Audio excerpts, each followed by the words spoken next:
Baik, assalamualaikum warahmatullahi wabarakatuh. Alhamdulillahillazi hadana li hadza wa ma kunna linahtadiya laula hadanallah. Asyhadu an la ilaha illallah wa asyhadu anna Muhammadar Rasulullah. Allahumma sholli ala Muhammad wa ala ali Muhammad. Baik, kami dari kelompok 12 akan memberikan materi tentang kesehatan mental di kalangan remaja. Dan di sini kami akan perkenalkan diri. Perkenalkan, nama saya Bulan Maura dari jurusan akuntansi. Perkenalkan, nama saya Nazila Trisya Chandra dari jurusan manajemen. Perkenalkan, nama saya Juanda Aulia Rehan dari jurusan ilmu keolahragaan. Baik, kami akan menggunakan metode ceramah pada program edukasi kali ini. Setiap individu memiliki batasan kemampuan tersendiri dalam menghadapi suatu masalah. Karena pada pemikirannya sudah berbeda dari individu satu dengan yang lain. Begitu juga remaja yang mana pola pikirannya masih sedang dibentuk dan belum benar-benar matang dalam menghadapi suatu masalah. Maka dari itu sangatlah penting memberikan edukasi mengenai kesehatan mental kepada remaja. Setidaknya ketika di sekolah para guru-guru memberikan edukasi berdasar mengenai bagaimana menjaga kesehatan mental di usia remaja. Gangguan mental adalah masalah psikiatria yang paling sering terjadi. Salah satu bentuk gangguan mental emosional adalah stres. Di Amerika Serikat, gangguan mental emosional berupa stres terjadi pada lebih dari 23 juta individu setiap tahunnya, dengan prevalensi suatu dari 4 individu.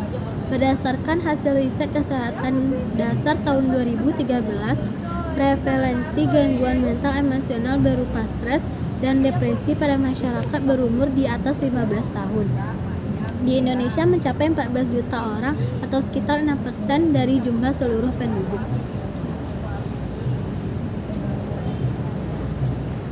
Anak dan remaja merupakan generasi penerus bangsa. Dampak dari pandemi ini akan mengaruh terhadap perkembangan remaja, terutama pada kesehatan mental. Pada dasarnya remaja merupakan fase perkembangan akhir dari fase anak-anak, kemudian menuju fase remaja. Remaja sebagai generasi penerus bangsa menghadapi tantangan di era modern saat ini. Remaja harus mampu bertahap dan melewati masa berkembangnya dengan baik di tengah-tengah wadah pandemi. Remaja harus memiliki kontrol diri dan mempengaruhi bagaimana cara merawat kesehatan mentalnya. Menurut Papalia, masa remaja adalah peralihan masa perkembangan antara masa kanak-kanak ke masa dewasa yang meliputi perubahan besar pada aspek fisik dan psikologi. Masa remaja dimulai pada saat usia 11-12 tahun hingga sampai masa remaja akhir, yaitu awal usia 20 tahun.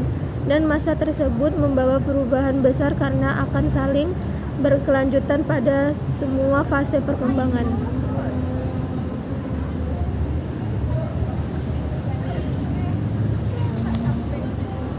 Banyak aspek-aspek masa remaja yang sedang mengalami masa perkembangan yang telah disebutkan, seperti aspek fisik, kognitif, dan psikologi, yang mana pada masa tersebut harus mampu dilalui oleh remaja dengan baik karena akan menjadi faktor penting dalam masa perkembangan remaja.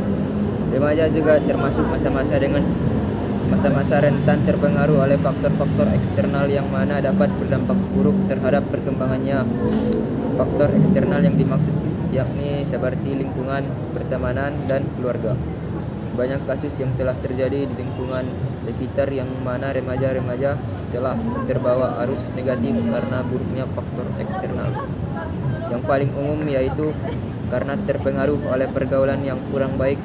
Hal itu menyebabkan remaja menampakkan perilaku menyimpang yang seharusnya tidak boleh dilakukan. Maka dari itu, edukasi dan sosialisasi remaja sangatlah penting. Baik, itulah materi dari program edukasi kami tentang kesehatan mental pada kalangan anak-anak dan remaja. Kami menggunakan metode ceramah dan dibantu dengan menggunakan media poster yang di sini kami membuat tips sederhana menjaga kesehatan mental. Baik, tips sederhana menjaga kesehatan mental yaitu yang pertama, memberi vibes positif untuk diri sendiri. Yang kedua, terbuka dan percaya pada seseorang. Ketiga, pola makan yang tepat dan teratur. Keempat, istirahat yang cukup. Yang kelima, fokus pada satu hal pada satu waktu. Yang keenam, berolahraga. Yang ketujuh, menulis hal-hal yang patut disyukuri. Dan yang kedelapan adalah membantu orang lain. Baik, itulah materi pada program edukasi kami tentang kesehatan mental. Kami sudahi dengan assalamualaikum warahmatullahi wabarakatuh.